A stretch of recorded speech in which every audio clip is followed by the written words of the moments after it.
Welcome to your exclusive gateway to uncover the most profitable real estate knowledge where you unleash your real estate empire in the making.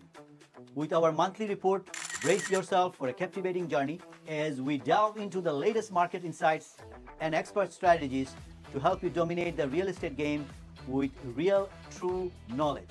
Get ready to soar to new heights as we unravel the entire potential of the real estate market. With our game-changing investment tips, this report is your golden ticket to financial freedom. Buckle up, join us on this thrilling ride to uncover the keys to real estate success.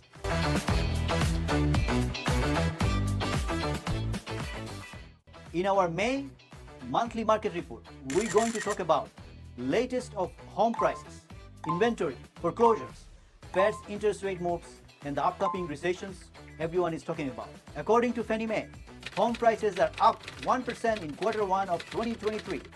The fact that home prices rose slightly in the first quarter is evidence of significant mortgage demand despite problems with home buyers affording a home. So certainly good news. Yeah, boy. And looks like some of the worst in home price declines are already behind us. Prices now rising in 92% of US markets from February. That's certainly welcome news for us. Wow. Certainly welcome news for homeowners or home buyers that are wondering what's happening with prices across the country. The lack of inventory, I think, one of the major factors for a stronger housing market, and I think this graphic sums it up. This is a look at the buyer's market versus the seller's market. We went through the 2008 crisis and inventory rose in this country, a buyer's market. And then over the last several years, we have been in this seller's market and still we are in the seller's market today. Homes that are priced right are selling quickly today across the country. But oftentimes we hear that a flood of foreclosures coming to market which will increase the inventory. While that information factually correct, but I think it's misleading to a lot of home buyers. No! God, please, no! No! When you hear a lot of times in the news about foreclosure, it's just misleading people with the scare tactics and news are selling their news. Here is the fact. There were about 1 million fewer foreclosure in the last year than the average heading into 2020. So anytime you look at information, we always want to go back to 2017, 18, and 19, the last 3 normal years, I would say. The average of foreclosure in those years, almost 600,000 foreclosure each year. So the graph explains everything.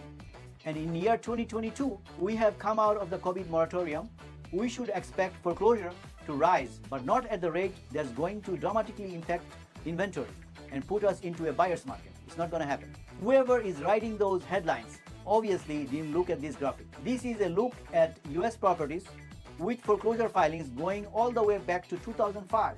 It was during the 2008, during the housing crisis, when back then there were over 9 million foreclosed distressed properties, deed in lieu or all the things that we know in the distressed sale category that happened. A lot of people hurt and a lot of people impacted by that 2008 crisis. And we are in 2023 now. And today we sit tight here, a slight tick up in foreclosure, but nothing like what the headlines lead us to believe.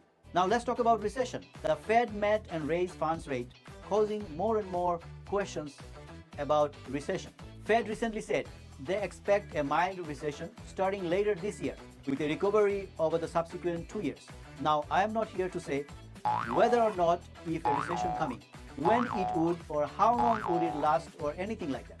What I am here to say is the talk of recession is going to heat up and continue to heat up as we go throughout the year or the later part of the year. There are a couple of things that we want to understand. 1, what defines a recession? 2, the question that we should ask is how would housing market be affected by a recession? That's a very legitimate question. We need to understand that. Recession is defined as a significant decline in economic activity spreading across the economy lasting more than a few months. How would housing be impacted because of recession? That's a very good question we need to answer. How would that affect prices of the house? How would that affect interest rates, mortgage rates specifically? We must understand and answer that. So first question, how would housing be impacted? Well, during a traditional recession, the Fed will usually lower interest rate and this creates an incentive for people to spend money and stimulate the economy. It also typically leads to more affordable mortgage rates, which leads to more opportunity for home buyers. This is what's happened actually in recession. So actually recession is good for the housing market. So there you have it. How does a recession affect housing? Typically leads to lower interest rate, and that creates an incentive for people to spend money and then leads to more affordable housing rates. So people who are buying houses now, they have a great opportunity coming sooner than you think to refinance their houses and bring the rates much lower, which would be wonderful everyone who is buying now. Recession will affect people, but oftentimes it's an incentive in the housing market. We really need to understand what are the pros and cons of buying during a recession. What are the advantages? What are some of the cons on buying? Pros of maybe less competition, lower prices, and lower rates could come out of that. The cons would be maybe stricter lending guidelines, economic uncertainty, such as if my job is going to be secure going forward in those recession times. That is one of the biggest concern.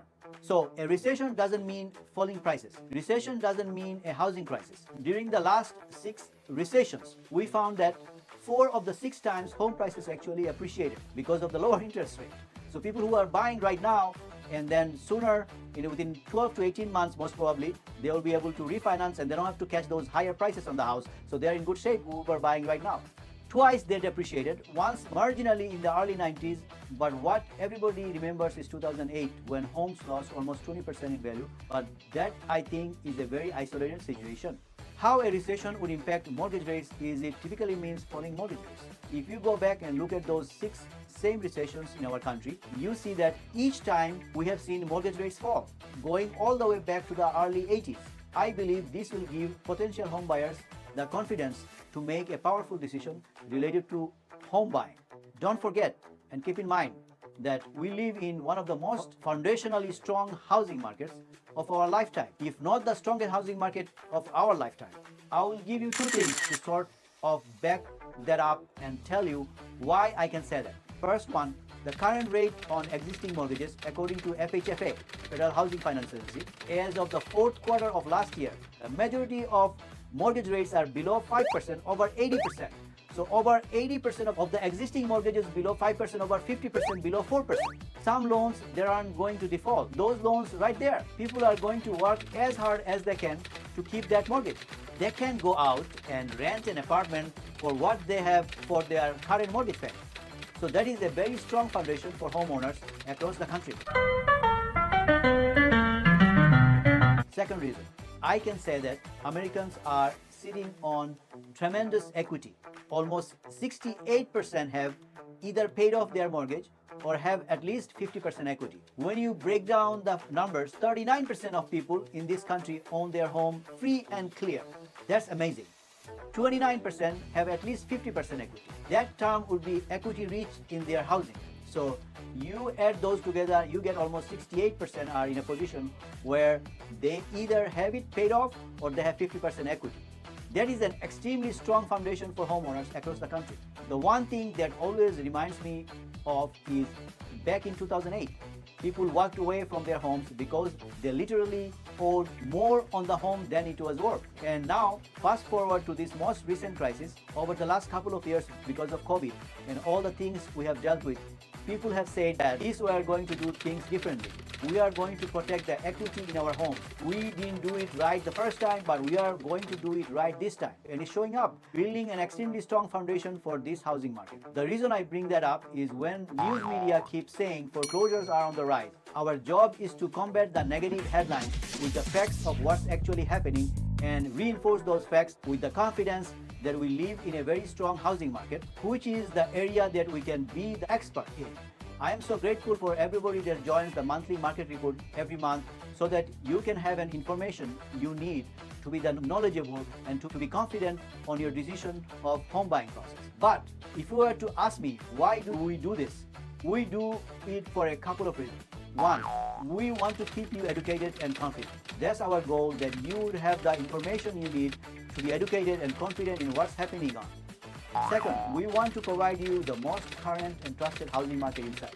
And our hope is that you'll use this information and be very knowledgeable in making the best family decision for your housing and for your family. We'll wrap up on that. We'll see you next month on the monthly market report. Take care, friends. All the best. Stay well.